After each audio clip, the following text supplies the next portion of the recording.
Kasikin talaga pong mapapaaga po ang ating gising kapag sobra pong blessing yung bubungad po sa atin.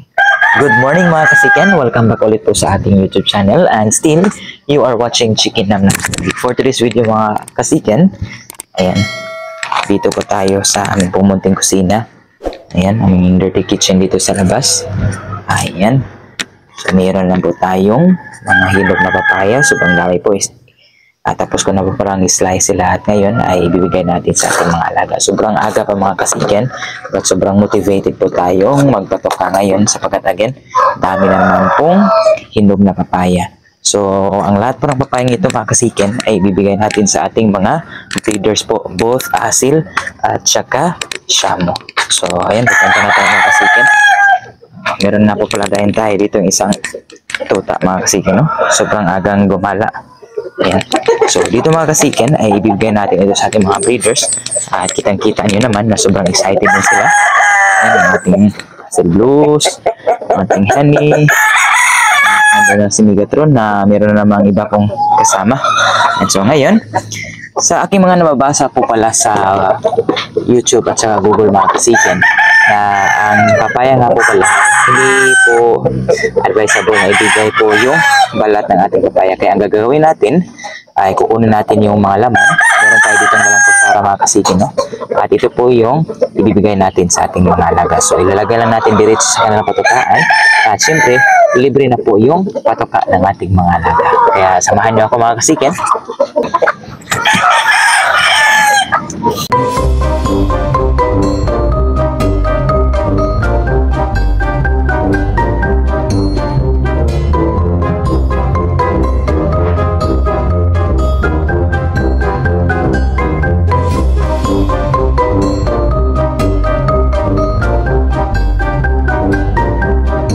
So, hindi pa naubos mga kasiken, but puno na yung lagayan, no?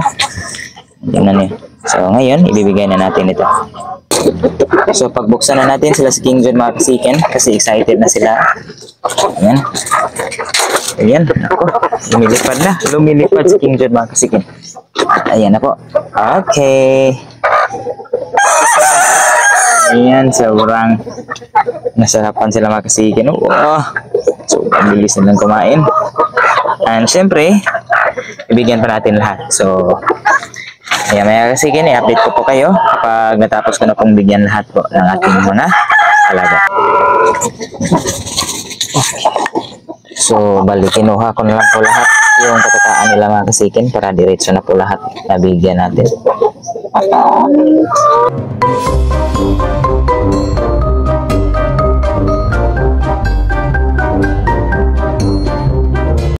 And so kasikin, katatapos lang po natin, nakunan po yung lahat ng laman ng papaya at yan po, sobrang dami po ng mga balat.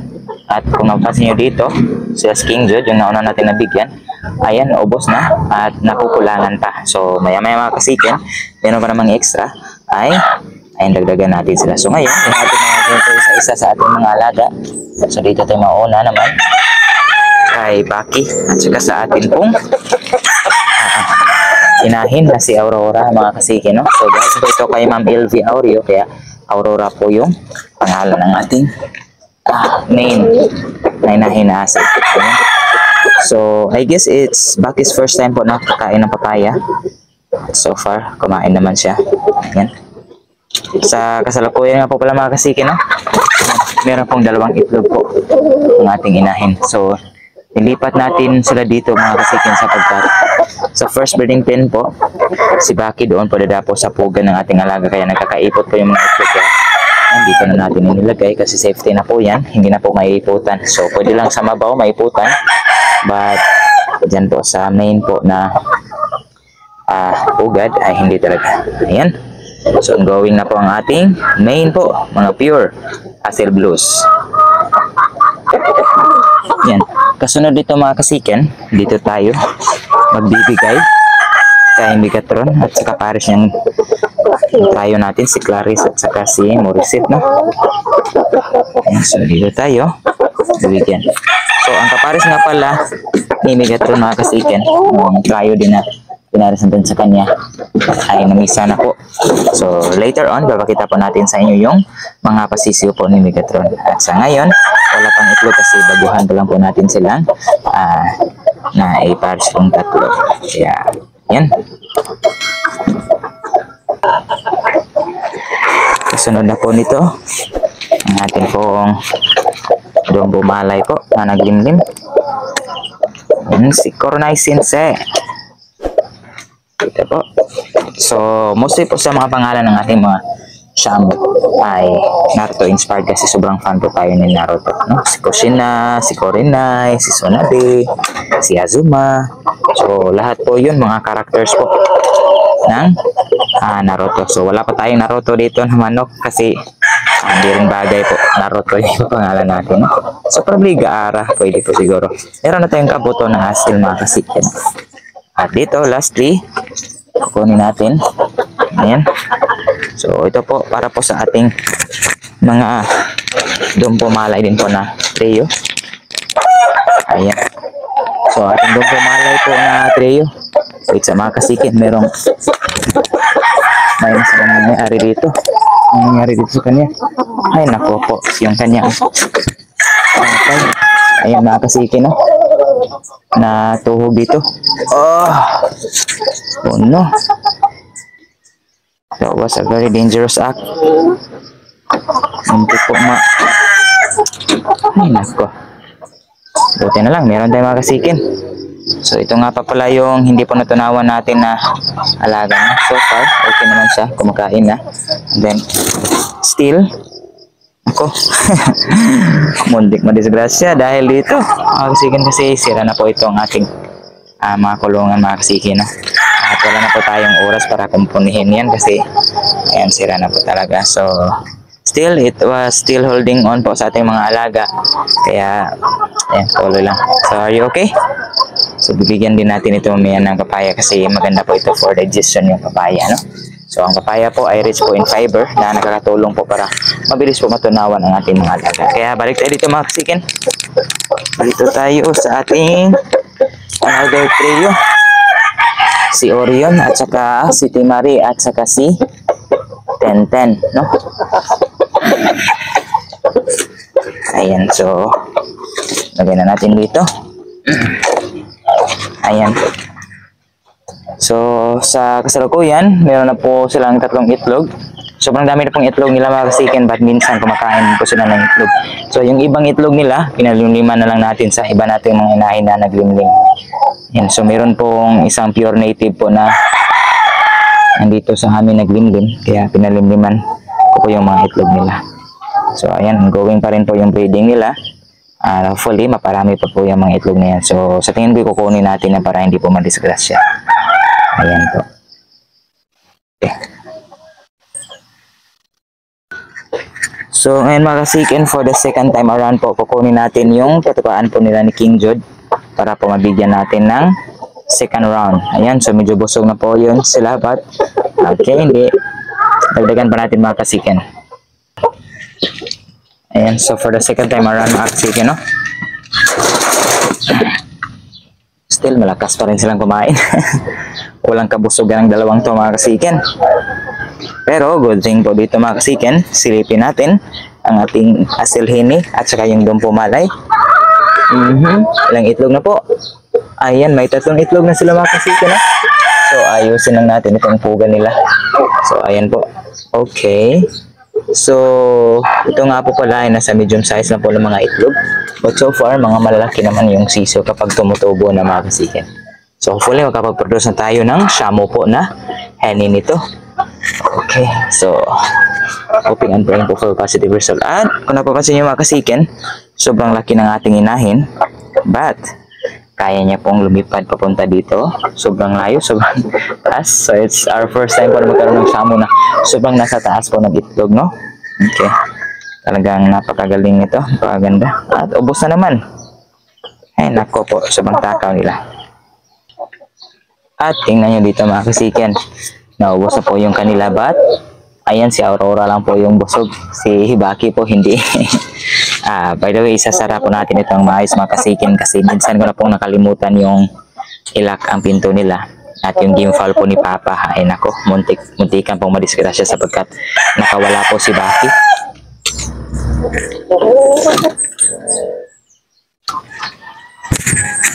Lumabas po si Baki mga kasiken. At dito po napunta si Baki. Ayan, buti na lang mga kasiken, okay na po yung alaga natin. That was 2 days ago po nangyari yung digmaan nilang dalawa, no? And of course, syempre naman mga kasiken, hindi po magpapahuli ang ating pong Gomu Kanawayo na si Azuma at saka Hinata. Kaya ayan, medyo special po ang kanilang papaya mga kasiken sapagkat red lady papaya po ito. So kahapon may nakuha pa tayong hinog dyan. So good thing po, mayroon tayong red lady papaya. So ngayon, ibigyan natin ito sa kanila. Dito na sila. Okay, good thing po kay Azuma mga kasiken sapagkat ayan, nagiging okay na po yung kanyang tutok po sa kanyang paa. Kaya ipapakita ko sa inyo bago tayo magtatapos mga kasiken. Ayan, breeding na naman sila si Hinata, no? So hopefully, maraming itugin po si Hinata sapagkat naglumuna po si Hana dito. Kaya yan, sobrang lakas na gawain, no? Siyempre, meron din tayong mga breeding na basilan. Kaya, bigyan din natin ang ating trio na basilan mga kasiken. Dito. So, yung isang inahin ay naglimlim na kagabi. At wala pa tayong paglalagyan ng isa nating inahin. Kaya, dito lang muna. Ano? Natin dyan mga kasiken. So, ayan. So, yan po yung naglimlim na mga kasiken. Dito na po. Okay. Wait well mga kasiken. Okay. Dito po yung kanyang itlog. Oh. Sobrang dami mga kasiken. Oh. Around 3, 6, 9, 12, 15 po. So, lagyan natin ng sapin yan para magiging okay po yung kanyang paglimlim. Ayan po. Ang ating super trio po na basilan. At meron tayo ditong bago na mga kapares po. Ayan. Si Mona at saka si Supremo. So, bibigyan din natin. So far, no, isa pa lang po yung naging offspring ni Supremo. Nandun po. So, hindi po tayo pinalad sa atin pong crossbreeding kay Supremo. Kaya ngayon, hopefully, makapag-produce na sila. Kukunin muna natin yung kanilang papaya mga kasiken. So, I guess it's also their first time po na kakain ng papaya, hopefully. Ayan. So far, kumain din naman sila mga kasiken, no? So, pure black po ng mga asin natin. Sana makapag-produce tayo. Sapagkat, yun pong kapatid po ni Mona mga kasiken, si Ivana. Ayan, namisa na po. At syempre, yun po yung offspring nila ni Megatron. Yun pong naglumlum doon. Naglimlim pala. So, if you could still remember mga kasiken sa previous vlog. Kaya, ayan. Samahan niyo po ako. So, ang ating nga pala mga basilan dito mga kasiken sa previous vlog, ayaw po nilang kumain ng papaya. But ngayon, yung sinubukan nating bigyan ay sobrang nag-aagawa na sila. Kaya ngayon bigyan na naman natin ng papaya yung ating mga basilan.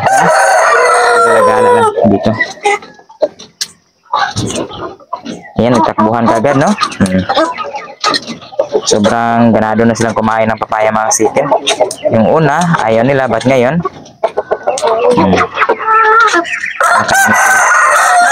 so tingin ko nahihiya lang talaga sila nung una mga kasiken. So ngayon diretso na tayo dito sa main po, content natin sa main blessing po natin mga kasiken. So meron na tayo dito ang panibagong sisiyo. At syempre ay papakita ko na rin po sa inyo yung pong recovery po ng ating abuhin po na anak ni King Jet. Ayan, so far okay na po. Yung pamamaga po sa kanyang lamunan ay konti na lang po. At yung init ng kanyang katawan ay nagiging okay na. So na wala kinawa kasi hopefully handy po talaga ang ating blues na ito para magkaroon na tayo ng Asel Hini blues in our yard po. So hopefully we are hoping and praying po talaga. Ayan, sobrang liksi na mga kasiken, no? So dito tayo sa loob, meron na kasi ditong sobrang nag-iingay mga kasiken.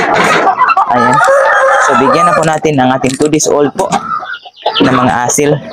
Ayan, so 8 siso lang po yan mga kasiken at meron pong mga blues, no? Ayan, mga anak ko ni Megatron. So bigyan natin ng booster mga kasiken para kakain na sila. Ayan.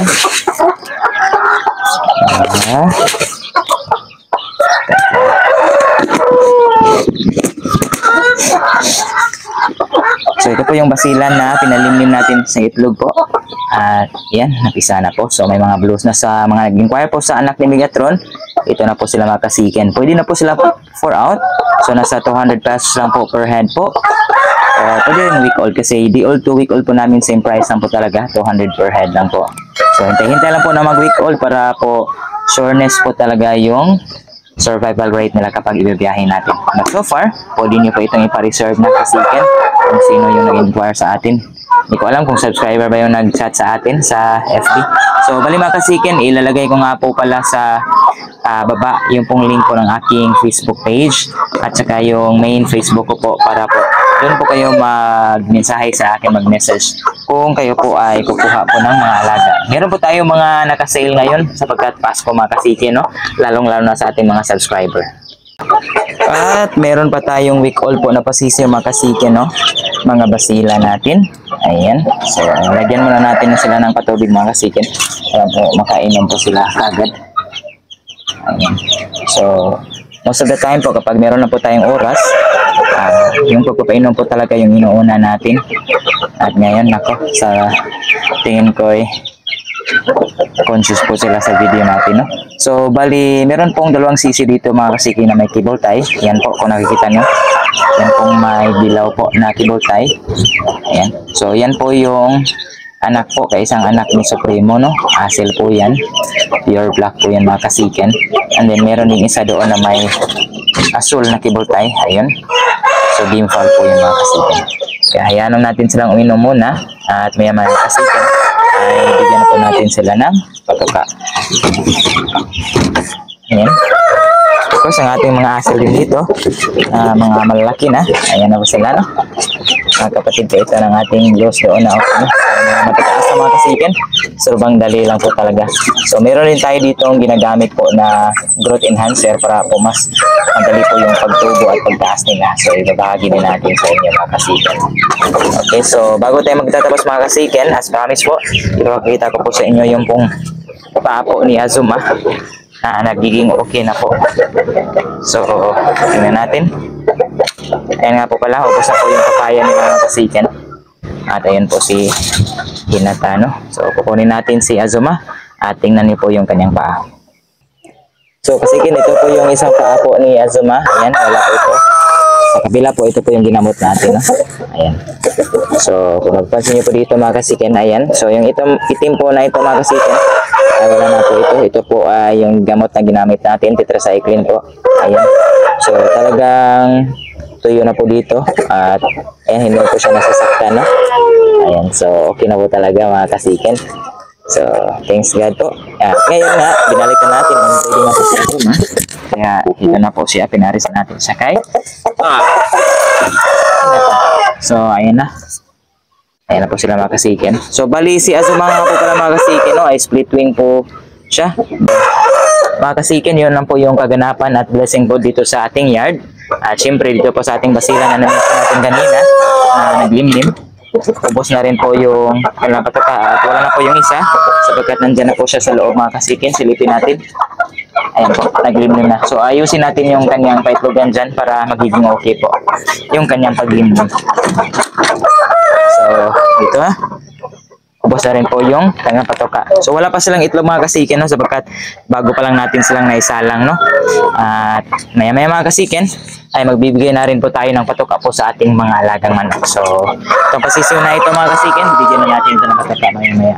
So, hanggang dito lang po ang ating vlog mga kasiken at sana po ay nasa mabuting kalagayan pa rin po kayo. So, shout out po sa lahat ng mga supporters natin sa iba't ibang bahagi po ng Pilipinas. Hanggang dito na lang at see you po sa sunod naming mga upload. God bless po!